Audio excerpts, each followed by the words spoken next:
back to the channel once again. Today I'm super mega excited to share this list with you guys because I've actually realized that I haven't done a list based on this topic. So here we go. So today I will be sharing, lesbian movies that are basically from Japan, in this case Japanese lesbian movies. These are my top picks. So if you guys have any other good, amazing lesbian Japanese movies, please drop them down below in the comments. But before we get into further details, please don't forget to like, comment, share, subscribe, and let me know your thoughts down below. So first, we're gonna start off with When the Rain Falls. Yes, it is a 2022 Japanese film drama. The story follows Hasuki, a publishing company editor who has a particular habit of clipping her nails. This habit is tied to the memory of a past female lover Hasuki actually had, that she becomes deeply attracted to her boss Shiori, the head of planning during a heavy rainstorm. The two basically seek for shelter in a motel, leading to an intimate encounter as they both attempt to fill emotional voids. Asuki, longing the last of her girlfriend, and Shiori dealing with a troubled marriage. This one is actually available to watch on Prime Video, but it all depends on your location. But I do feel like, it might be available to multiple, countries in order to watch it. So it's basically about two people that met in a very, unexpected situation, knowing that they do work together. They find an attraction towards one another, and just from that moment on, they find a bond and they share a very special moment together that meant a lot for both. So that is the whole plot of the movie. Moving forward, we have One Day You Will Reach the Sea. The movie was released in 2022 as well. The film explores themes of grief, loss, and deeply emotional relationships that, has a many meaningful views. And a lot of people see it as a queer relationship. So basically, Mana, who is shy and reserved, is deeply drawn to the free-spirited Sumeri. Critics have noticed, Mana's lingering romantic desire and a relationship, characterized by jealousy.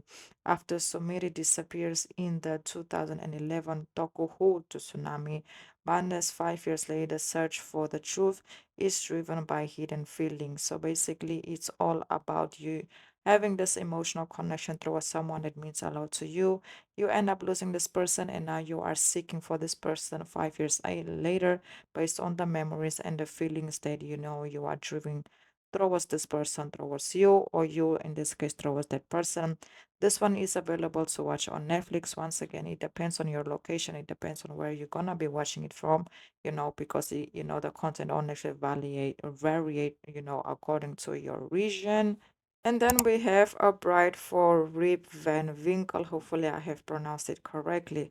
After Namiri's, marriage falls apart due to series of deceptions, she is hired through a jack of trades agent Amuru to work as, a life mate of a luxury villa. There she meets Mashiro, a fellow maid. Within the isolation villa, the two women develop a deep, intimate connection. While their relationship begins as a superficial friendship between social outcasts, it involves into a very interesting, romantic connection, in this case, love affair, marked by shared, vulnerability and affection. The movie was released in 2016. This one is available to watch on Mubi and Prime Video as well. So once again, it's about two people that meet, in this case, encounter with one another in very unexpected ways. They begin as a friendship, spending time together, working together. And as time progresses, they slowly start to realize that there is something more than just a friendship and a bond, and there's actually a romantic connection between the two in this case.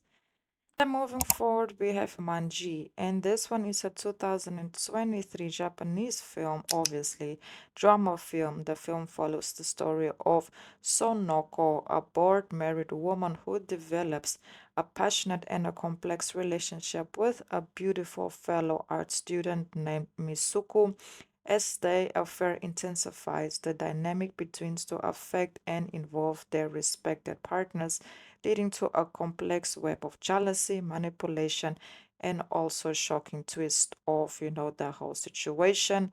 The film is available to watch on the Japanese digital platforms such as Next or Amazon Prime Video Japan, and it's actually very, very good. This movie is very popular. I feel like a lot of people have watched it, and if you haven't watched it, I can definitely say that you are missing out on it because the complexity of their relationship is actually very interesting on how they realize that they want to be together, but they also realize it's very, very, very complicated for them to be together, even though they don't want to let each other go. Also, there come a point that they feel like maybe it's not going to be worth it. So there's just a whole lot of questions that they have to answer while they are in this situation. And then moving forward, we have West Northwest.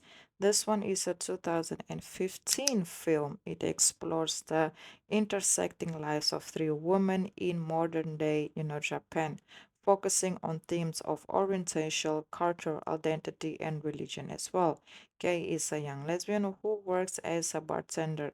She struggles with her identity and the social stigma of being labeled in Japan society. IE is Kit's girlfriend, a professional fashion model.